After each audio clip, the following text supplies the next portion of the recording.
and welcome to my video. If you're new here, welcome, and if you're a returning supporter, thank you. In today's video, I want to give you tips on how to get a perfect wash and go.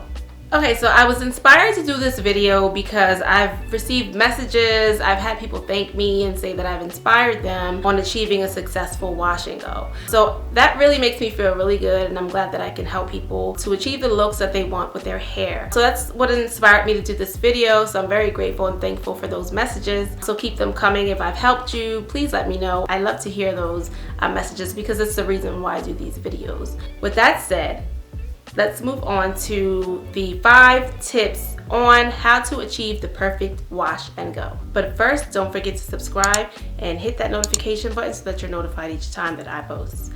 Alright guys, let's get right into the video. Alright, so how to get the perfect wash and go. And first and foremost, I just want to put a disclaimer out there. These are the tips that work for my hair. And just because they work for my hair does not necessarily mean that they will work for yours. But it's a start, right? So if you try these things, it may work for you, it may not. And I like to say that natural hair is definitely not a one size fits all. So what works for one person may not work for another.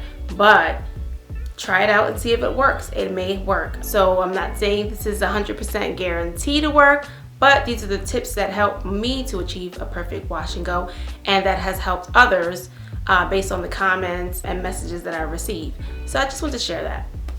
Okay, so the first thing is very important. The health of your hair is going to determine if you're going to be able to achieve a good wash and go or not.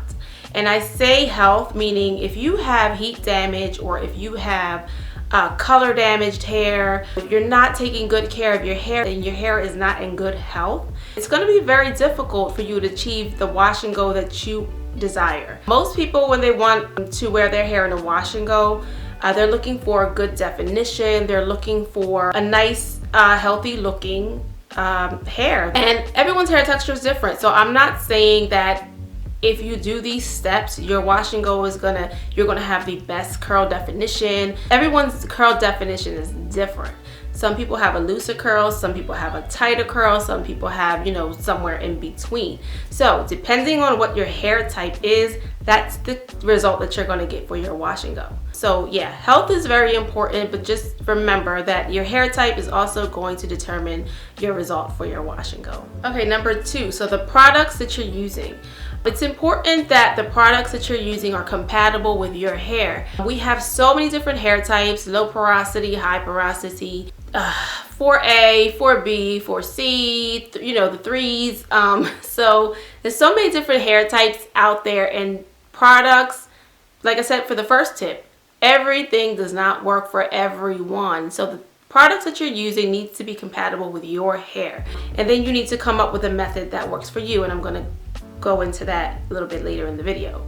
But yeah, products that you're using make a big impact in the result of your wash and go. If your hair needs more moisture, find a product that gives your hair that moisture. If your hair needs a gel, then get a good gel that works with your hair. If your hair is more of a cream and not a gel, then get a cream that's gonna work and give you the results that you're looking for. So it's a lot of trial and error just to see what works for you and what doesn't, but products is another important factor in the results of your wash and go. Number 3, the way you're applying your product. So product application, that is very important. So for me, I know that my hair needs to be wet when I'm applying my products. My hair needs to be wet, like just freshly rinsed wet hair. So that's how I apply my products, and I know that if I'm applying my products on wet hair, I know I'm going to get the results that I'm looking for. I've heard some naturals say that their hair does better when their hair is not too wet, not too dry, kind of in between. I've heard naturals say they like to do their wash and goes on dry hair. So it depends again on your hair, but it's good to try different applications just to see what works for your hair. So again, product application is definitely important when achieving that perfect wash and go. So for me, like I said, my hair needs to be super wet. I apply my products in a certain order, and that's how I know that my wash and go is going to be successful. So I'm going to pause this video for 1 second just so I can take this time to give a shout out. In today's video, I want to shout out Fallon from the Spencer family. Fallon, I appreciate you. I see you down in my comments and I appreciate your support. Thank you so much for supporting my channel. Everyone, Fallon does have a channel. Again, it's called the Spencer family here on YouTube. Go over and check them out. They have a variety of different types of videos. Make sure you let her know that I sent you. Okay, so on to number 4. So the method or the order in which you apply your product is also going to determine what type of result you're going to get for a wash and go. So for me, I used to do the lock method, which is the leave-in, oil, cream, and for me it's gel, cream or gel. And I was doing that for a very long time. I loved my results. I really enjoyed the way my hair felt. My hair was moisturized. I decided to give the LCO method a try, which is a leave-in, cream or gel, and the oil last. And I'm saying, when I say LOC, that's the order in which you're gonna apply your product. For me, what I've been doing lately is the LCO, leave-in, cream or gel, and oil. That's how I'm applying my products now. And I find that the LCO works better for my hair because my hair is more moisturized, and I like to make sure my hair is gonna be moisturized because I wash my hair once a week. If I need to, if I'm trying out a new product and my hair dries out before the week ends, then yeah, I may go in and do a co-wash, which is a conditioner wash only for my hair. But normally I like for my hair to be moisturized so that it lasts through to my next wash day. So the LCO method is giving me that moisture that I need. It definitely holds the moisture in and it's giving me the results that I need. So number 5, drying. So the drying method that you use, for me, I like to air dry. I feel like for me, air drying gives me the best results. Again, everyone's hair is not the same, so what works for me may not work for someone else. Some people like to sit under the dryer to get their hair dried and have fabulous results.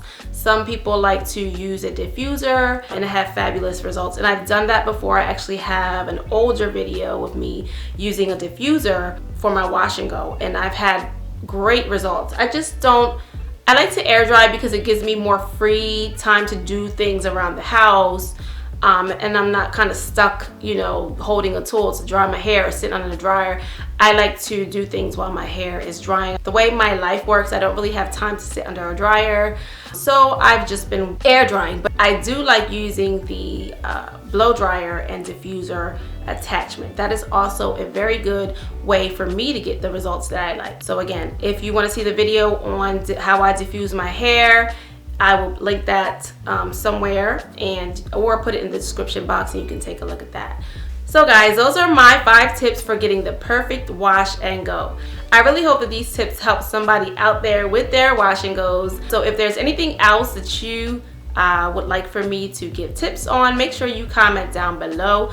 Don't forget to like this video. Make sure you're following us on Instagram, Facebook, and Twitter. And I will see you in the next video. Bye.